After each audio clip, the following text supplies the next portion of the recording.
কোটা আন্দোলনকে ইস্যু করে দুর্বৃত্তরা দেশব্যাপী রাষ্ট্রীয় সম্পদ জ্বালাও পোড়াও সহ ধ্বংসযজ্ঞ ঠেকাতে সরকারি কারফিউ জারির সিদ্ধান্তের পরে ঘরমুখী মানুষের আয় রোজগারে ব্যাহত হয়। ফলে নিম্নবিত্ত ও মধ্যবিত্ত পরিবারের আর্থিক সংকটে মুখোমুখি হয়।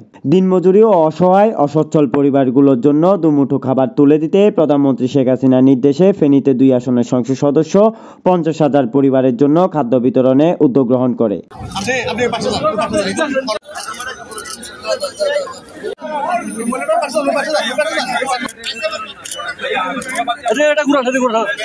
এই ধারাবাহিকতায় বুধবার দুপুরে শহরে কেন্দ্রীয় শহীদ মিনার প্রাঙ্গণে গরিব দুঃখী মানুষের মাঝে খাদ্য বিতরণ করে জেলা আওয়ামী লীগের সাধারণ সম্পাদক নিজামুদ্দিন হাজারী এমপি।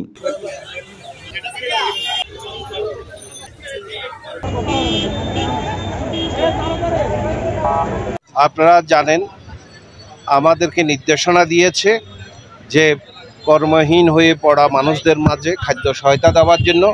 সেজন্য আমি আপাতত 50,000 লোককে আমার ফেনী জেলা, ফেনী 1 আসন, ফেনী 2 আসন এবং ফেনী 3 আসন, এই 3টি আসনের আমি ইতিমধ্যে দেওয়া শুরু করেছি।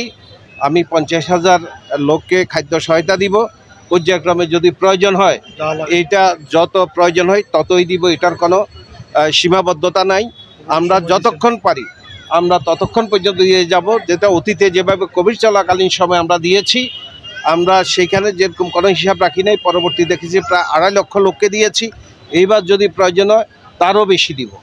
তো সুতরাং এইখানে কোনো সীমাবদ্ধতা নাই, যা প্রয়োজন হয় তাই দিব।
আমি সরলাম, আমি সরলাম, আন্টি